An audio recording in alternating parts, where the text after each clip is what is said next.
Panibagong araw at panibagong buhay, Canada na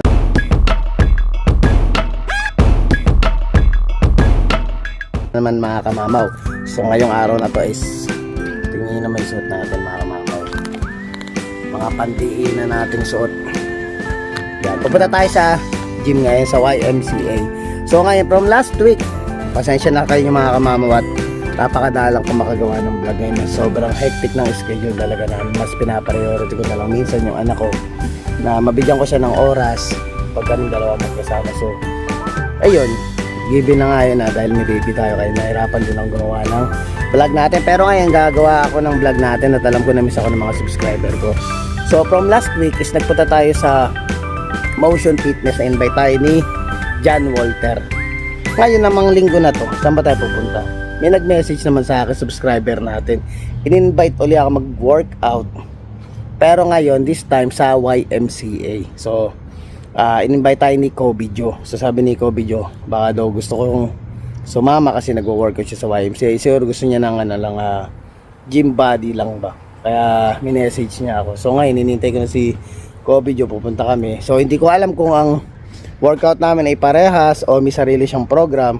Pero syempre, susulitin ko naman ng pagkakataon nga. Kasi nga, sabi ko nga sa inyo nung nakaraang vlog is ayoko rin namang mag-enroll o magpa-membership sa isang gym tapos hindi ko naman nagagamit masyado. Sayang na yung babayad natin, di ba? So ito, kahit paano, kung may mga nag-invite sa atin, sige. Syempre, alam mo naman pag-workout medyo tayo dyan Pag may time naman tayo, sige, go lang tayo ng go.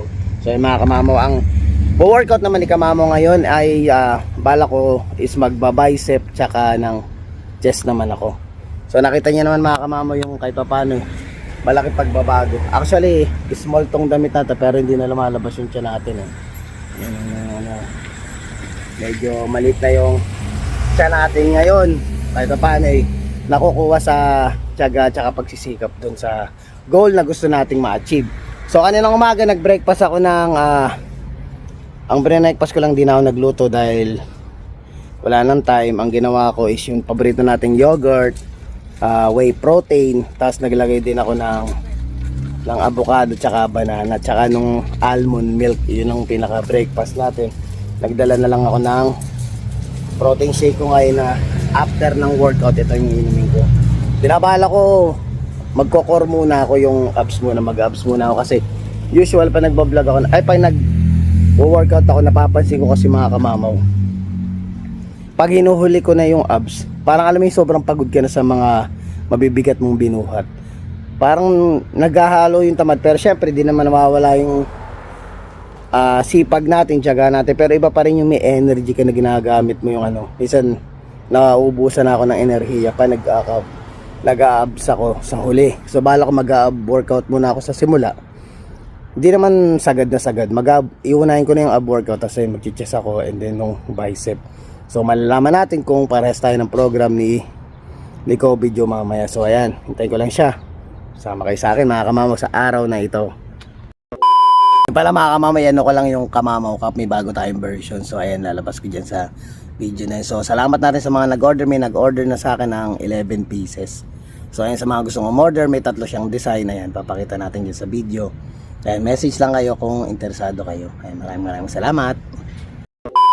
Mama, nandito na tayo, kasama ko si Kobe Joe.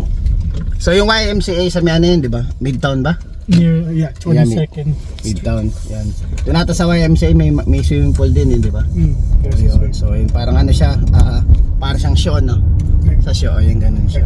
So ayun, na-invite tayo ni Kobe Joe. Mukhang gusto ring magpaganda ng katawan Ilan ba ka na ba nag-workout doon? Just sometimes. So ibig sabihin matagal ka na naka-member. Like 2006. Oo, tagal na. So ako kasi ngayon lang ako bumalik-balik sa fitness dahil alam mo naman, tumatanda na tayo. Kailangan natin na kahit paano ingatan natin ang ating sarili. Hindi natin masasabi yung panahon. So hanggat may oras pa, magano tayo, mag-workout tayo, kainin natin yung mga dapat natin kainin, yung mga dapat iwasan, yung mga natin medyo kinokontrol natin, which is na nagagawa ko naman. So kahit pa paano ayun, ngayon naimbitahan tayo ni Kobe Joe. Actually hindi naman, ito lang yung time na sabi ni Kobe Joe, invite niya ako, sabi niya if ako yung me time. Sabihan ko lang siya. At usual Sabado ba? Saturday nag-workout ka? Depends with my wife's house. Oh, I see. Yeah. So when is your day off? Every week? Sunday, Monday. Oh, I see. So you work later? Later in the Like what? morning or Oh, okay, evening. Anytime. Oh, During anytime. those weeks. Oh, okay. So ayun, I see. So ayun, dito tayo sa downtown. Actually, malapit lang sa amin ito. It's very close. Yeah, it's very close lang mga kamamaw. Dito ako sa YMCA. So meron siyang basketball court. Tapos dito sa baba, meron siyang swimming pool. And then saan tayo? Oh, sa baba. So bukod pa yun nandoon. Yeah, that's like more cardio. Oh, I see. So meron sa baba talaga. Let's go. YMCA Saskatoon. Ayan. Dala rin pala tayong bola. So dito daw sa baba ang The weights. yung mga weights sa taas, yung mga pang cardio daw. So ayan. Talagang lang siya. Kumbaga siguro ganda rin. Mura lang yung membership dito. Malit lang yung gym pero for sure may enjoy natin to.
Sorry. I'm sorry.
Okay ba yung ginagawa natin? Yes, sir. Yan. Imo-motivate natin siya kasi medyo kulang siya sa motivation ng konti. Sabi ko sa kanya kung may mga gusto siyang itanong na yung mga bagay na ginawa ko ba na kung paano ko pinapahit yung sarili. Sabi ko magtanong ka lang sa walang problema at tutulungan ko siya. Mga kamahama, tapos na yung natin, yung chest. Ito na lang ang ginamit namin yung machine. Kasi sabi ni Combi Joe medyo na nakatata yung katawan. Kaya sabi ko ito na lang ginamit namin, mas madali siya. Tsaka yung mga ginamit ko yun yung mga bagay na hindi ko nagagamit sa bahay. So ngayon mag-ano tayo, bicep. So tapos na tayo sa ating chest. Okay na yun, nakita nyo na may pump ng chest ko, mga kamamo. Parang galit na galit sa akin. Sarap papawis.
Kamamo, tapos na kami ni Kobe Joe. Ano, kinaya mo ba? Medyo nagano siya, pero sabi niya kailangan niya ng kailangan niya ng tao na magpupush sa kanya. Ito whey protein ko. Kanina kasi Kobe Joe sinabi ko, pag breakfast, itry mo yung mag-blender ka ng avocado, saging, tapos yung yogurt, ihalo mo doon, tapos yung whey protein mo. Okay, once. Pero mas maganda kasi vanilla ang gamitin mo kaysa Vanilla. chocolate kasi kung ihalo mo siya sa avocado parang alam mo yung parang pinis Yeah. di ba? So vanilla, lagyan mo ng yogurt, lagyan mo ng bili ka ng almond milk. Kasi blender mo lang yun, yun yung pinaka breakfast mo sa umaga. Yung kanina yung ginawa ko para at least bago niya ako sunduin. Let's get my stop bro. Nakalimutan pala niya yung gamit niya. So dito muna tayo mga kamamo.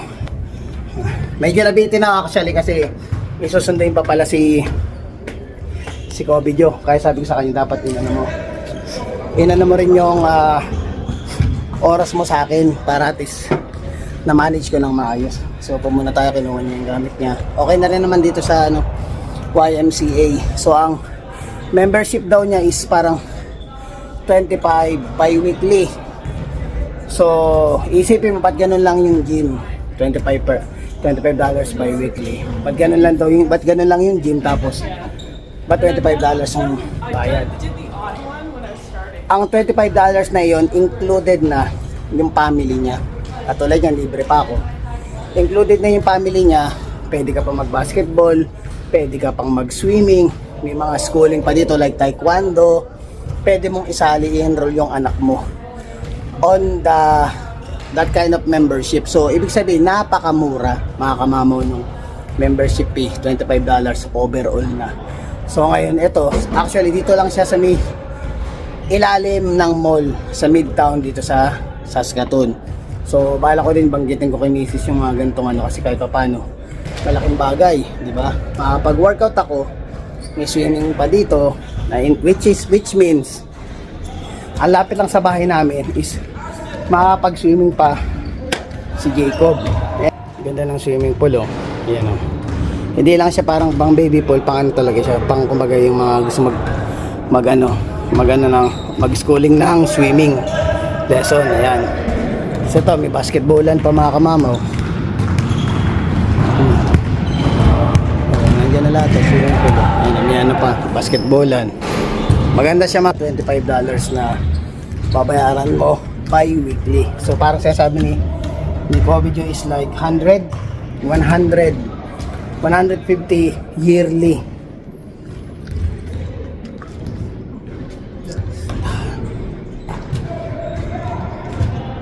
Ininom ko kasi ito whey protein. Uminom ako ng before and after. Yung kanina nung pagising natin tsaka itong after mag-gym para at least kahit paano magkaroon pagkain yung ano natin, yung muscle natin. So ito si Kobe Joe na. Hey, I'm back. Yeah, you're back. Sorry. So ano ba talaga plano mo sa fitness? Ano bang klaseng physique bang? Hindi ako pakikorek ako kung tama yung sinasabi ko. Yung itsura ng physique na gusto mo talaga. Gusto mo ba yung makapal o I just want to be lean cut. lean lang? Actually, malaking lalaki si I don't want to be bulky. Yeah, malaking lalaki si Kobe Joe. Lalo sabi ko nga sa kanya kung lumaki katawan mo. Ay naku, ko lang kung may lumapit pa sa'yo. So nagulat din siya sa akin kasi when was the last time nagkita tayo? Parang 2 months ago. You're like chubby. Oh, like so, diba? Saan galing sa kanya, chubby. Pero ngayon, chubby pa rin naman. Hindi, joke lang. Sabi niya, malaking pagbabago. Your chest is bigger than. Oh, yeah. Sabi niya, kung kaya ko, kaya din niya. Kaya, i-motivate mo lang yung sarili mo. Each Yeah. other. Gotta keep pushing. Yeah. Thank you so much. Yeah, you too. Oh, yeah. Oh, sorry. This one. Yeah. Ayun mga kamamayan, sa mga gusto magpa-member, ito yung number niya. 306 Oh, this one. 62 Thank you. 652-7515. Ayan. Yan. Murang-mura mga kamama. Di ba sabi mo, 25 bi-weekly? Yeah. Not ba, di ba? Ano yung ma-included doon? Yung sinabi mo kanina. Ulitin ko na lang na sa kanya. Everything like swimming, karate. Yung karate, may karate pa, di ba? Anything that help you. Ayan. Ako lamig. Sarap ng hangin mga kamamaw. So windy. After pagpawisan. Nako. Kahit pa paano naman mga kamama, okay pa naman dito sa Saskatoon dahil ang weather ay maganda pa. Still Yeah, the sun still kicking. kicking. Maliwanag pa, maaraw pa sa mga nagpark. Alright. Ayun, no? So actually, ayun na, tabi siya ng Holiday Inn. And then ayan yung Midtown Plaza. Behind it is the Yeah. TCU and Midtown. Yeah. Not bad. So yung bahay namin dyan lang mga You can walk here or bike. usually I walk when I have my dog. When I have Legend and Hera, nagwa-walk lang ako. So actually pwede siyang lakarin, magandang idea to, pwede ko. Baka mamaya si Kobe Joe pala ang dahilan. Suot pa niya kamamaw cup ko yun. Ayan, ganyan siya kaya si Kobe Joe pag minessage ako niyan, talagang okay ako palagi dahil yung suporta pa lang niya since day na nanonood siya ng vlog ko ay nakilala ko siya. Ayan. So talagang ano siya marunong makisama tong ating kababayan na to. Saan ba nagpark? So ayun mga mama't kami uwi at balak ata si Mrs. maghahanap naman ng Kobe Joe. Si Miss maghahanap ng eco-costume naman pala ni Jacob sa Halloween, sa trick or treat. So we'll see kung ano yung mabibili natin kasi nung last year ang ginamit ni Jacob, which is nagpunta kami sa Midtown Plaza, is yung pumpkin. So ngayon di ko alam kasi usually si Jacob ngayon ang paborito niya is si Elmo. Si Elmo. Pag si Elmo na ang lumabas sa TV, galit-galit na kami magtatay. So ayun mga kamama, sana makakita tayo ng costume ni Elmo kung ano man yung magustuhan nila ni Mrs. Yun, mag-ikot lang kami mamaya pag uwi nito. Kaya salamat sa oras Kobe Joe sa binigay mo. No, thank you. Time na to. Thank you, Kamama. Alam ko naman na for coming. Thank you. may kasunod pa naman to, di ba? Listen natin. Yan, sabi tinatanong nga niya yung schedule ko. Basta ako libre ako Sabado, automatic yan. 1 hour later. Mga kamama, dito na kami sa sa Confederation. Pagsarado na po natin bilhin ng damit dito. So kasama natin si Baby Jacob. Hanap natin ng ng costume. Let's go na daw, let's go.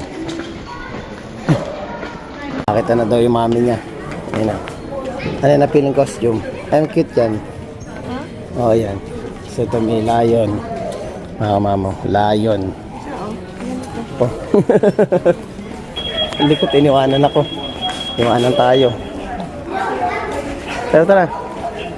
Maghanap ka ng costume mo. Mamo. Dragon. Ay, dragon. Dragon. This Pakita mo nga yung lion.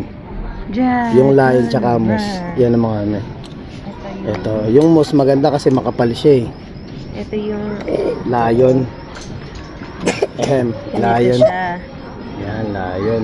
Eh, yung moose maganda makapal eh. Moose. Oh, ganyan. Yung moose.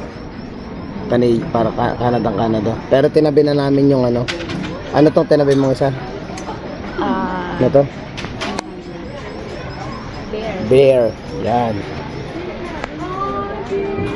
Yan natin yung dragon niya maganda. Kaso wala si Elmo eh. Kung gusto mo ayan. French fries saka burger. That last time. Yan. Maraming ano dito. Mga pang ano. Sa kanya ito dati. Oh, ayan. Ito yung sa kanya dati mga kamamaw. Pang baby siya. O, ayan o. Pwede pa rin. Yung sa mga nakapanood last year. Kaya medyo excited ngayon dahil kami ay day off. Tsaka pupunta kami sa mga bahay-bahay. Excited na kami ni Baby Jacob eh, no? Kasi ngayon pang ano na, maglalakad na kami sa bahay. Oo, sa kailangan magdala kami ng cart tsaka ng bag kasi yung ibang ano dito sa mga di nakakaalam. Pag ano, nag-trick or treat dito, minsan ang dami ng ano, ang daming chocolate. Eh so wala naman masyado nagcho-chocolate sa amin, kaya nga niloloko ko nga si paring Harold, like shoutout kay Harold. Sabi ko kay Harold, so sunod na mag trick or treat kayo kasi ang dami niyang maliit pa. Sabi ko pwede mo ano, i-package padala ko sa Pilipinas. Kasi talaga literal chocolate talaga na imported yung may ipon ng mga bata dito, kaya first time ng aming bata na magbabahay-bahay kami. Ayan na mga kamamo, lumabas ng walang jacket. Ay pumasok ng walang jacket sa Winners, lumabas ng may jacket. And binili tayo ni Mitch ng ano, ng pang windproof natin, windbreaker para pag naglalakad tayo ng mahangin o nagja-jogging tayo na lang bagay. Ito na yung nabili namin kay Jacob, teddy bear. So ito ang itsura niya. Ayan ang itsura niya. May kasama siyang sapatos. So ayan, naka-ready na ang ating anak para sa trick or treat. So ayan, maraming salamat mga kamamon sa mga nanood. Sana na-enjoy nyo itong vlog. Please don't forget to like, share, subscribe, and hit the notification bell for more updates of my video. See you mga kamamon. Bird!